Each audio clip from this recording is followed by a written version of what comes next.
Strange how everything becomes still, fragile like the breath of a dying person.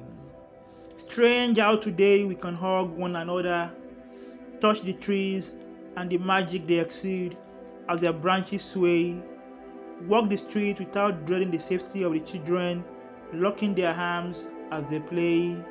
And strange how tomorrow we wake up to the fear of touching the trees, lifting a chair in the desolate house, scrubbing the edges of a window, attending the theater, going to the malls.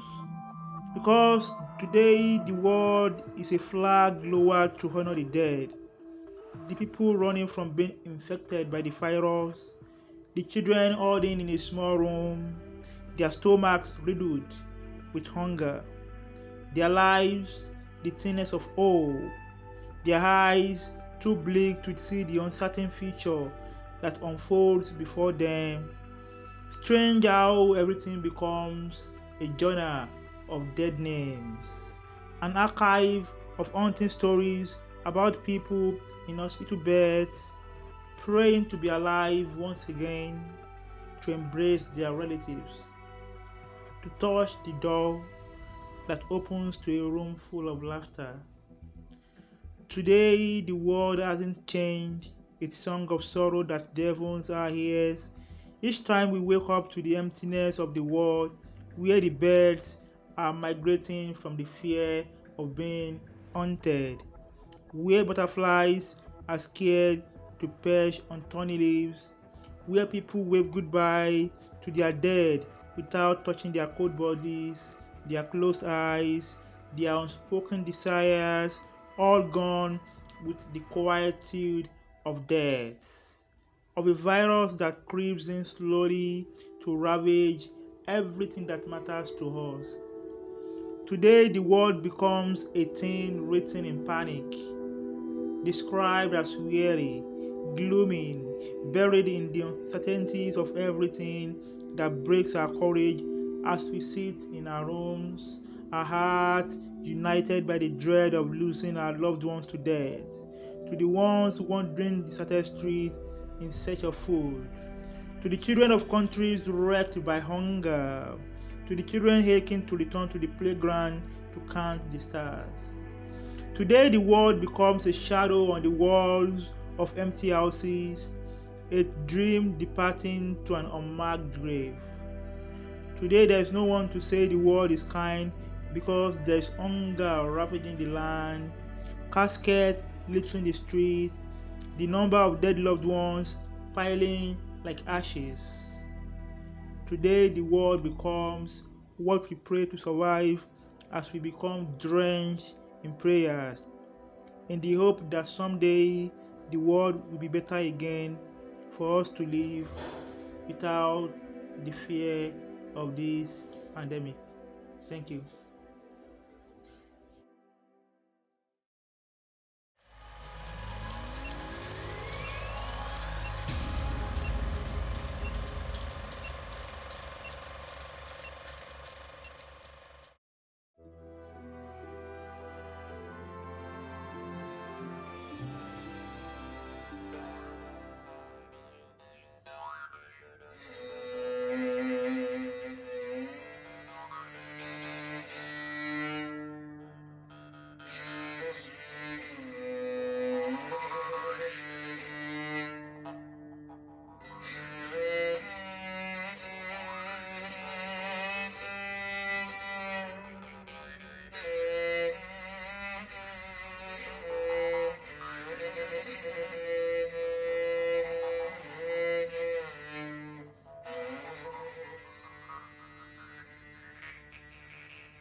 Master John, Master Diba, Rahmanin, Zauna Iladin, Soyedin,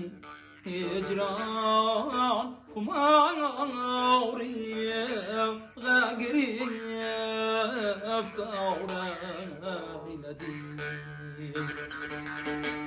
سویندین هجران خماری اگری افتاره ایلدین سندنو میدم ایرمز ایردکی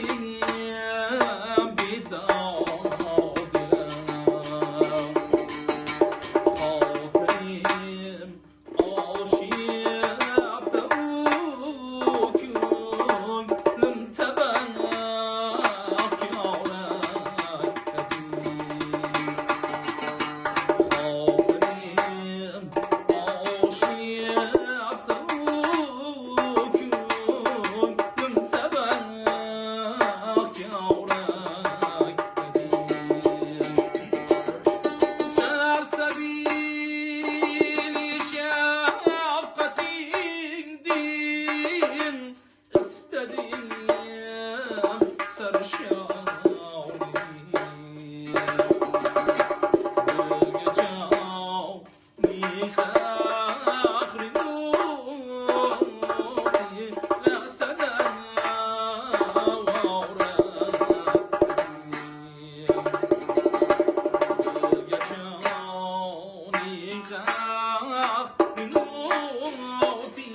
This is Dennis O'Hare reading Who Am I Without Exile by Mahmoud Darwish.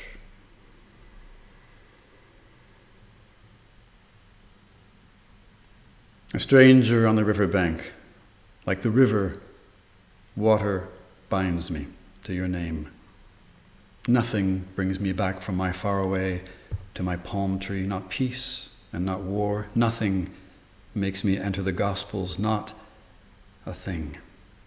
Nothing sparkles from the shore of ebb and flow between the Euphrates and the Nile. Nothing makes me descend from the Pharaoh's boats. Nothing carries me or makes me carry an idea, not longing and not promise. What will I do? What will I do without exile and a long night that stares at the water? Water binds me to your name. Nothing takes me from the butterflies of my dreams to my reality, not dust and not fire. What will I do without roses from Samarkand? What will I do in a theater that burnishes the singers with its lunar stones? Our weight has become light, like our houses in the faraway winds. We have become two friends of the strange creatures in the clouds, and we are now loosened from the gravity of identity's land. What will we do? What will we do without exile and a long night that stares at the water?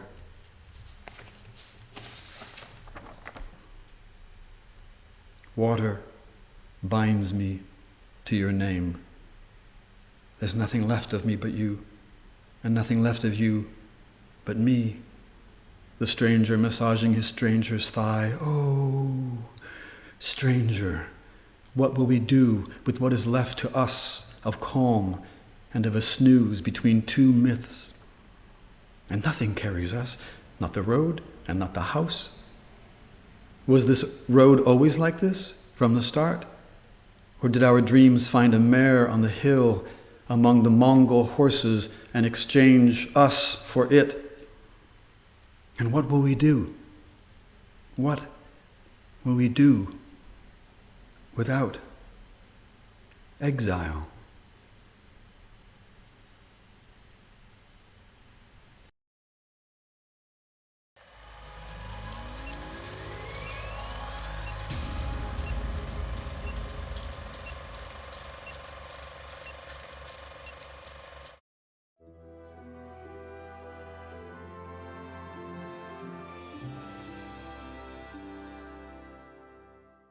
My name is Salima Hashmi.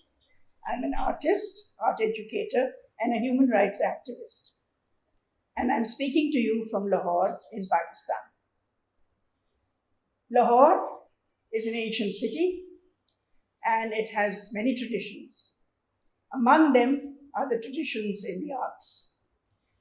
And it is interesting that in the last so many decades, it has women that who've taken the lead in the arts, both as educators and as practitioners. It's no coincidence that this happened at the time of the greatest political turbulence, when voices were silenced. But it was women artists, women poets, women writers, women activists, who all came together and led the women's movement in the arts. That has continued uninterrupted.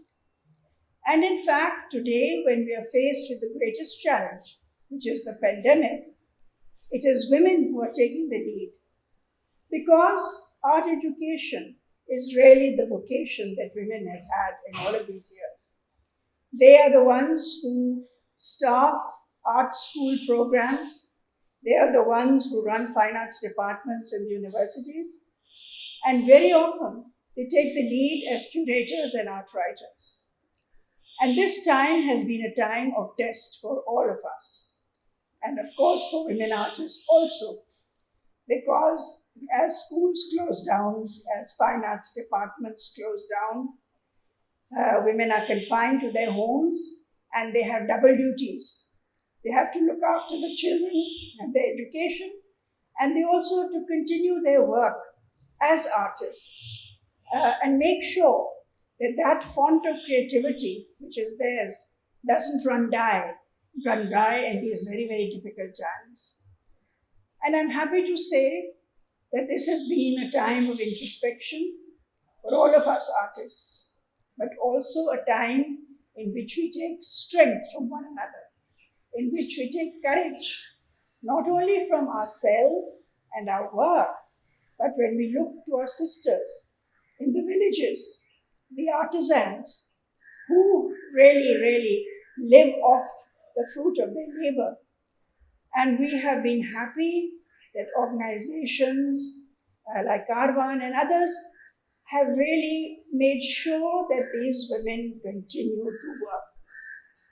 Networks are forming between artisans, and women artists. And we are happy to state that these networks are becoming stronger. We realize that we all are in this together. We have to survive.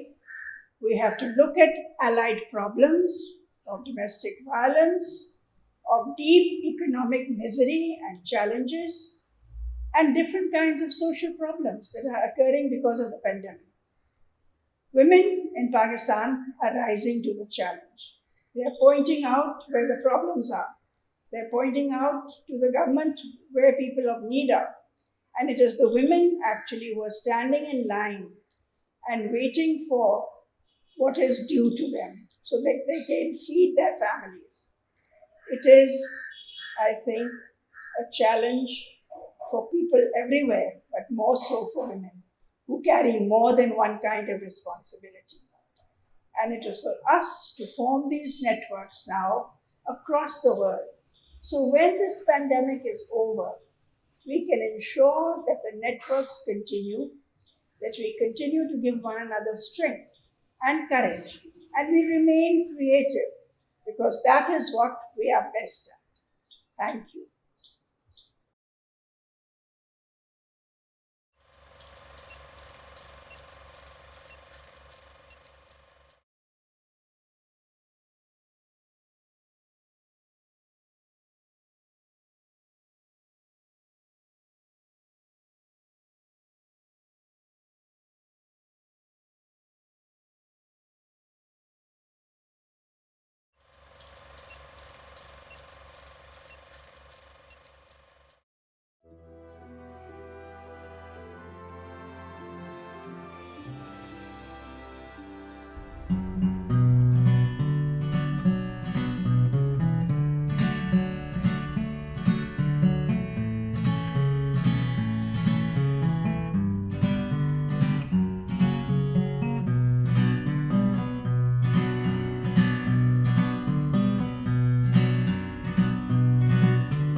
Tiembla el Estado, los cielos, las calles, que teman los jueces y los judiciales. Hoy a las mujeres nos quitan la calma, nos sembraron miedo, nos crecieron alas. A cada minuto de cada semana nos roban amigas, nos matan hermanas, destrozan sus cuerpos, los desaparecen. No olvides sus nombres, por favor, señor presidente. Por todas las compas marchando en Reforma, por todas las morras peleando en Sonora, por las comandantas luchando por Chiapas, por todas las madres buscando en Tijuana. Cantamos sin miedo, pedimos justicia, gritamos por cada desaparecida. Que resuene fuerte, nos queremos vivas, que caiga con fuerza el feminicida. Yo todo lo incendio, yo todo lo rompo. Si un día algún fulano te apaga los ojos, ya nada me calla, ya todo me sobra. Si tocan a una, respondemos todas. Soy Claudia, soy Estel y soy Teresa. Soy Ingrid, soy Fabiola y soy Valeria. Soy la niña que subiste por la fuerza.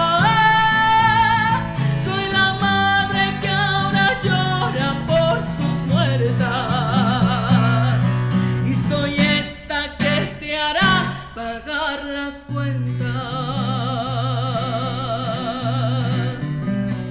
Por todas las compas marchando en Reforma, por todas las morras peleando en Sonora, por las comandantas luchando por Chiapas, por todas las madres buscando en Tijuana. Cantamos sin miedo, pedimos justicia, gritamos por cada desaparecida, que retumbe fuerte, nos queremos vivas, que caiga con fuerza el feminicida, que caiga con fuerza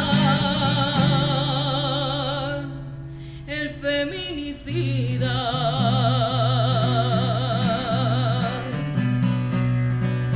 Soy Claudia, soy Esther, soy Teresa,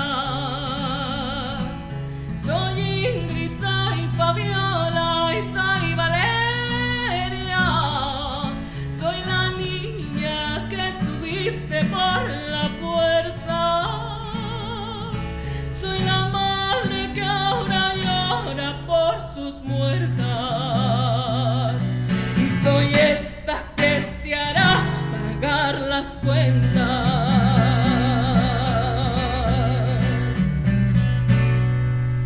Y retiemble en sus centros la tierra al sororo rugir del amor.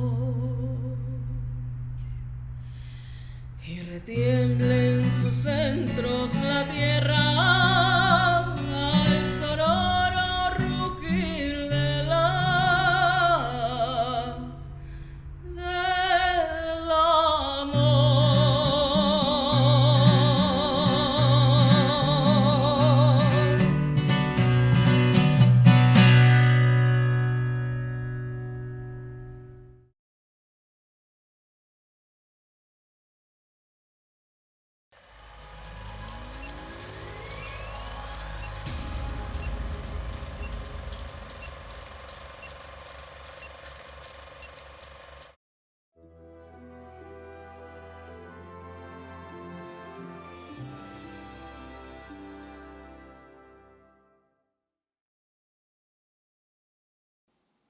With the COVID-19 pandemic, the world is warning us today that if we fail to build alternatives to the current system managed by extractive capitalism, it will rob our descendants of their future. This historical moment that we are living through is serving to expose that extreme inequalities are not only found in the marginalized neighborhood of so-called third world countries, but also exist in the first world.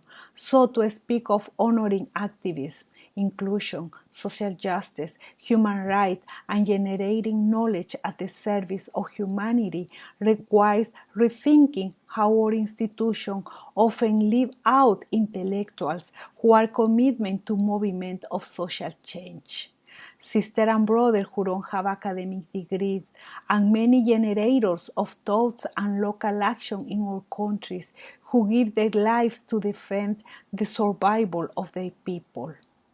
The pandemic is showing us the mistake of humanity and of the academia. At this moment, it is not important how many Nobel Prizes have been awarded in science, but how little science has been put to the service of humanity.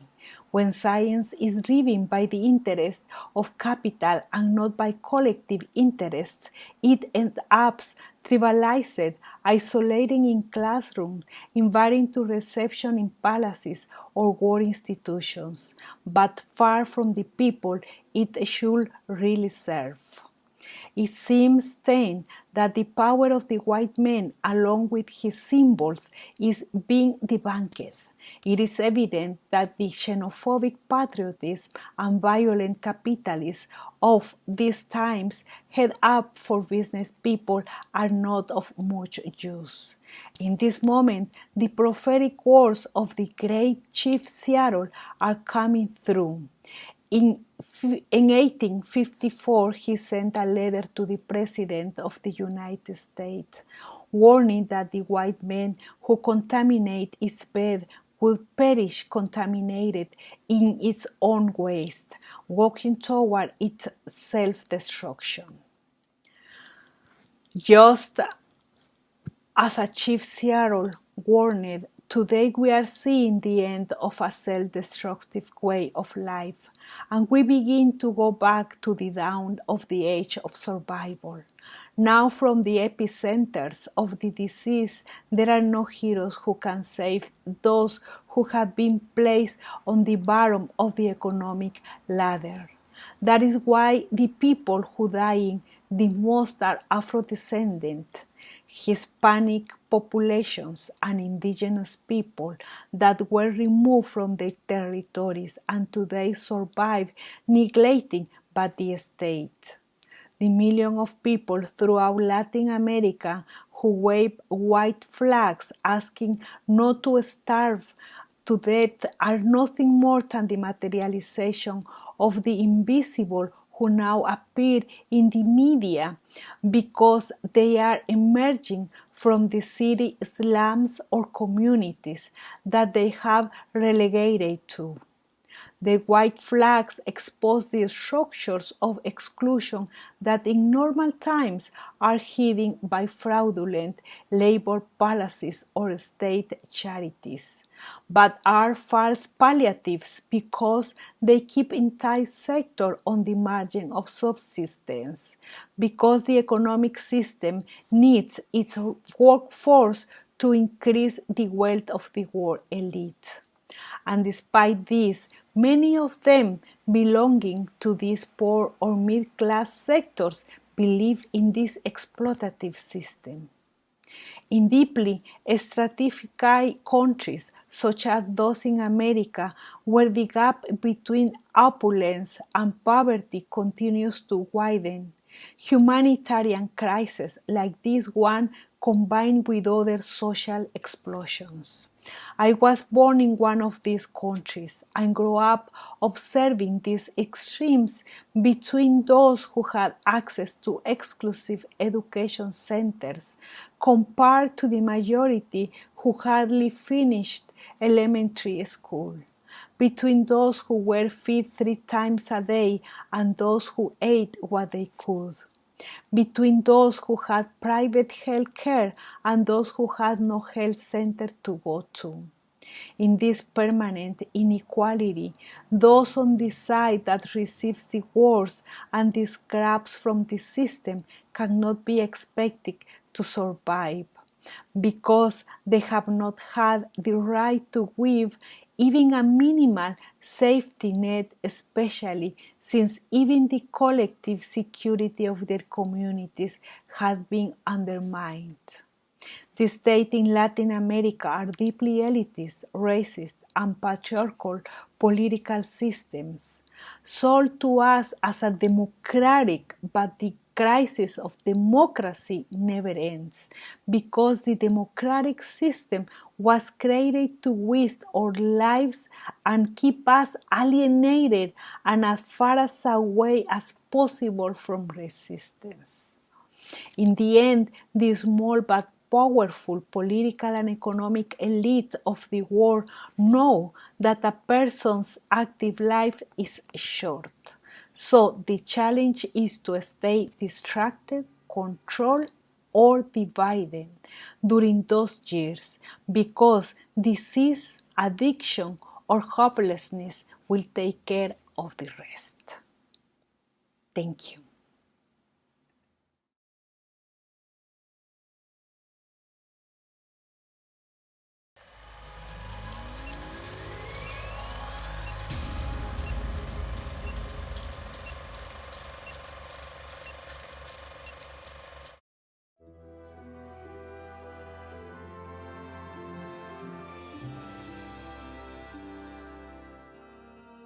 En un futuro hablarán de estos tiempos, y es posible que la memoria guarde la voz del pregonero que en las calles desiertas se hizo eco del mundo como existió algún día. Alguien nombrará el miedo y sus cerrojos, y otro hablará del hambre desde sus cicatrices, o del pasmo, del hilo a punto de romperse, de las lunas no vistas, del mar que ya no estuvo y de todos aquellos a los que no alcanzaron nuestros brazos. Nadie, en cambio, podrá dar testimonio de cómo se llenaron de imágenes los sueños, ese otro rostro de la poesía, y de cómo los hombres, con las alas cortadas, inventaron caminos en sus noches y tocaron el mundo de nuevo con sus manos, sembrando árboles y tempestades en la pequeña nuez de su cerebro, que es donde finalmente nace el mundo y donde muere. Nadie hablará tampoco, eso es seguro, de la aridez de los amaneceres.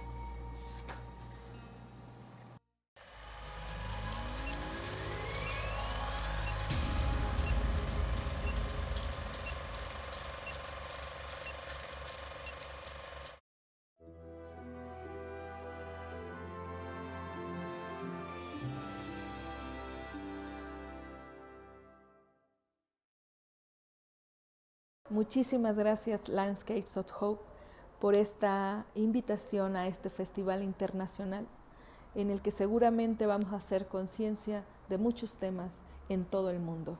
Yo soy Vivir Quintana y te mando un saludo grande desde México.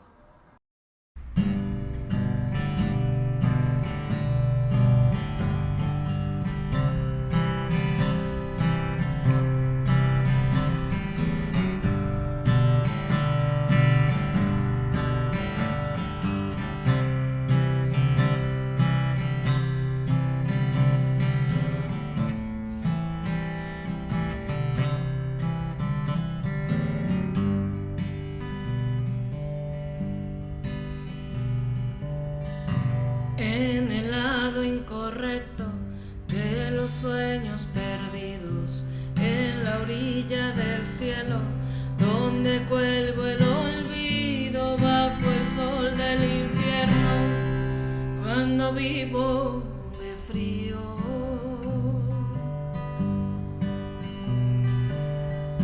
En la tarde de octubre, sin la sopa caliente, con las luces fundidas y la calle sin gente, con la piel en cenizas y el destino de siempre. En la cama de lo insostenible y en la silla de lo irrepetible, caminando con los olvidados, despertando con los de este lado, donde nada termina, donde todo hace hueco, donde nada se pide, ya ni siquiera los besos. Yo te espero como el verano a diciembre. Yo te espero con el pasado presente.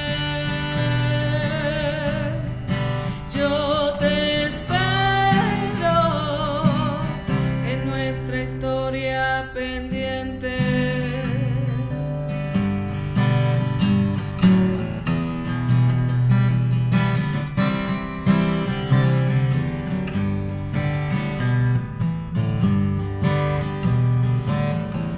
Arrastrando las botas en los charcos de luna, despidiendo a las 12 por si vuelve la una, apostando las llaves de mi suerte y la tuya. En la cama de lo insostenible y en la silla de lo irrepetible, caminando con los olvidados, despertando con los de este lado, donde nada termina, donde todo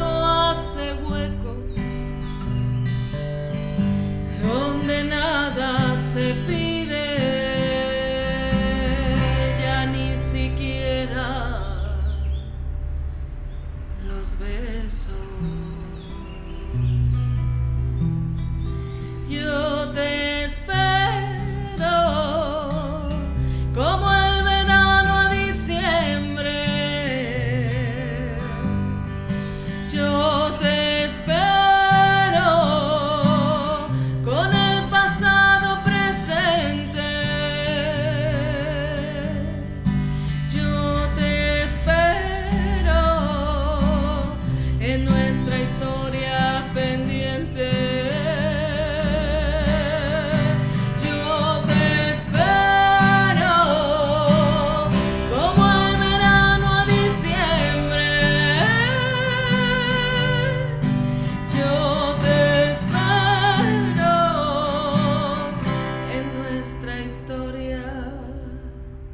en nuestra historia pendiente.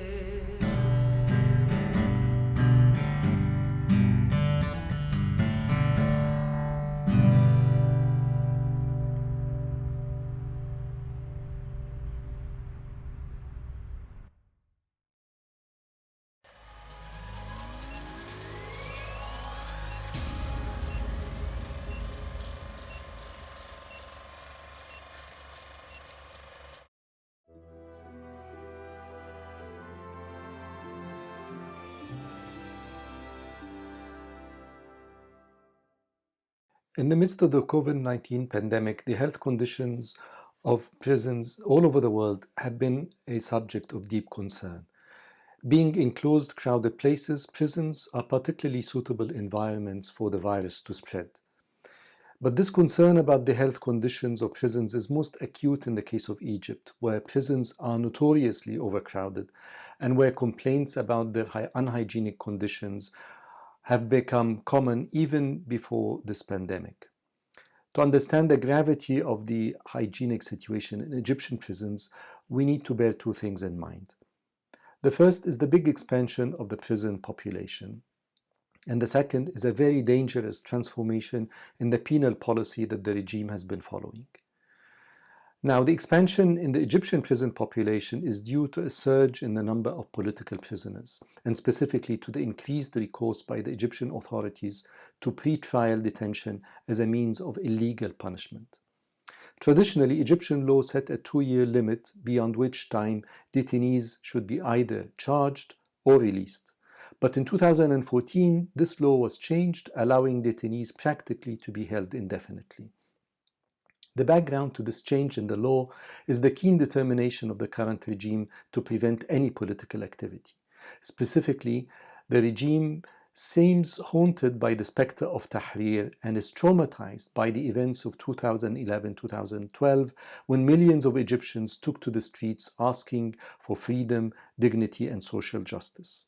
In fact, one can safely say that what lies behind the sudden surge in the number of political prisoners is a vendetta that the regime has against youth in particular and political activists in general, and is using forced disappearance, arbitrary arrests, and pre-trial detention to stifle any and all kinds of political opposition. The result is the huge increase in the prison population that we have been seeing and a dangerous overcrowdedness of prisons. While the state has been building new prisons to cater for this influx of inmates, prisons are still dangerously overcrowded. According to a recent report issued by Human Rights Watch in 2016, Egyptian prisons were already operating at 150% of their capacity. And according to the official Egyptian Council for Human Rights, the overcrowded condition of prisons constituted a health hazard. Since the outbreak of COVID-19 pandemic, the situation has got much worse, and there have been repeated calls on the authorities to release detainees, but to no avail. These conditions are doubly painful for me. As an Egyptian, it is painful to see some of Egypt's brightest and bravest unjustly locked up in these miserable conditions. And as a student of modern Egyptian history, it is painful for me to notice how, in comparison to the 19th century, which is the area of my specialty, my country has deteriorated sharply. In my research in the Egyptian National Archives on the history of public hygiene in the 19th century, I was particularly struck by the attention paid by the authorities to the health of prisoners and to the hygienic conditions of prisons and other places of detention. In the archives, I studied the foundational moment of the modern Egyptian health establishment, and I closely read the letters of the founder of this establishment, a Frenchman by the name of Claude Bey, who came to Egypt in 1825 to found what became Qasr al-Aini, which is Egypt's first modern teaching hospital. But Claude Bey was not only concerned with medical education, he was also concerned with public hygiene at large, and as such, he paid particular attention to the condition of prisons. What was behind this attention to the health of prisoners? It surely wasn't any humanitarian concern about prisoners as such. Rather, what we see here are two main concerns. The first is a concern that prisons, as I said, do not end up becoming nodes of infection and epidemics. Secondly, we see in this attention to prisoners' health a reflection of a deep change in the penal system, a radically new philosophy of punishment. In this philosophy, prisons were no longer seen as places of exile or death. Rather, they are places of temporary suspension of freedom, places of rehabilitation and reform. Now, it is really painful for me to see 200 years later a complete reversal of this logic. What we see in Egypt now is a penal policy that is not informed by constitutionalism or legality, let alone by principles of justice or human rights, but by a vendetta against activists, against youth, against any political mobilization, and a determination to prevent the moment of 2011 from being repeated again. And the tools that the government is using to achieve this end are illegal tools of forced disappearance, arbitrary arrests, and pre-trial detention, whereby people are held up in prison indefinitely with no end in sight. But there is also a return to an older conception of philosophy of punishment. Prisons are now seen as places of exile, of banishment, and of death. People are thrown into prisons without being sentenced. They are thrown into prison to be forgotten, to rot, and to die. Egyptian prisons have therefore once again become sites of imminent danger.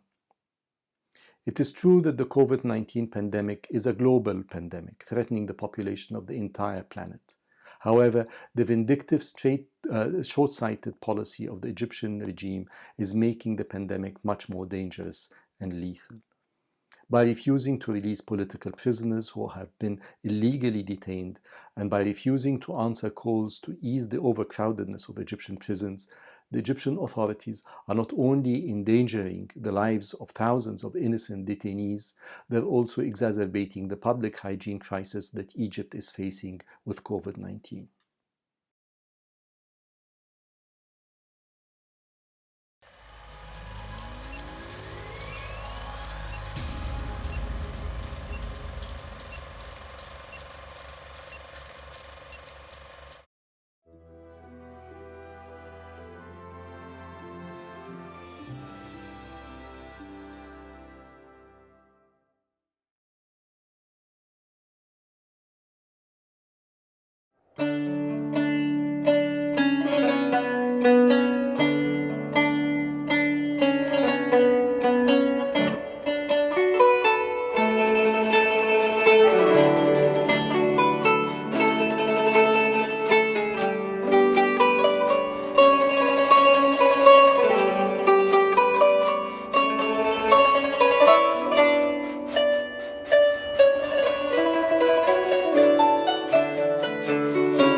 وضعوا على فمه السلاسل ربطوا يديه بصخرة الموتى وقالوا أنت قاتل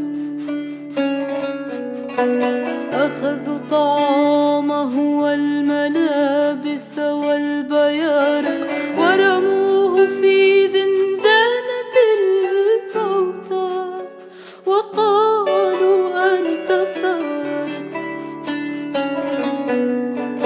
طردوا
I'm auditioning for the role of Terrorist 1.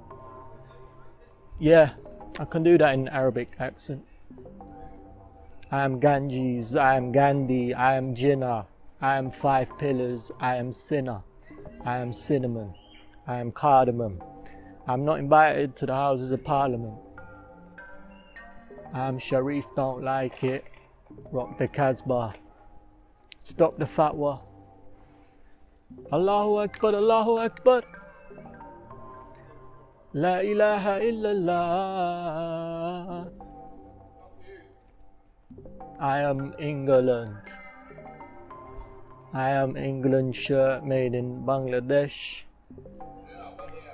I am Brick Lane. I am Curry House of the year 2005. I'm Rogan Josh. I'm so damn lost. I'm so damn lost. I'm just looking for a shape that's whole. Looking for a place that's home.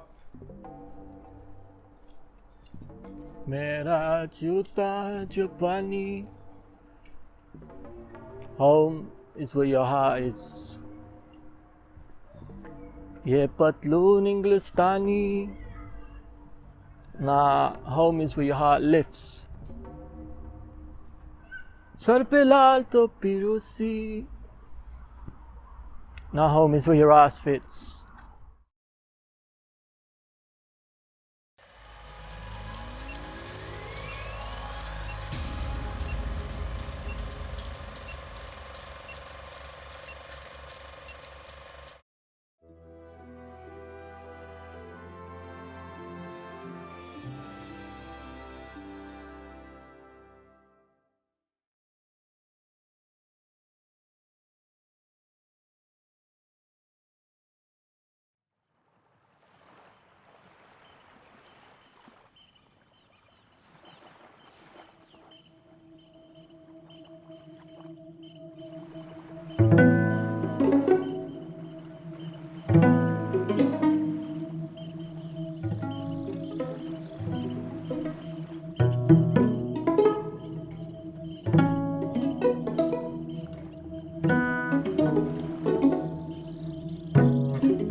In Jerusalem, and I mean within the ancient walls, I walk.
To our land, and it is the one near the word of God, the ceiling of clouds.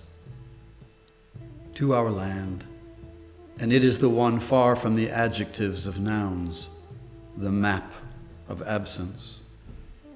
To our land, and it is the one tiny as a sesame seed, a heavenly horizon and a hidden chasm. To our land, and it is the one poor as a grouse's wings, holy books, and an identity wound. To our land, and it is the one surrounded with torn hills, the ambush of a new past. To our land, and it is a prize of war, the freedom to die from longing and burning. In our land, in its bloodied night, is a jewel that glimmers for the far upon the far and illuminates what's outside it. And for us, inside, we suffocate more.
you.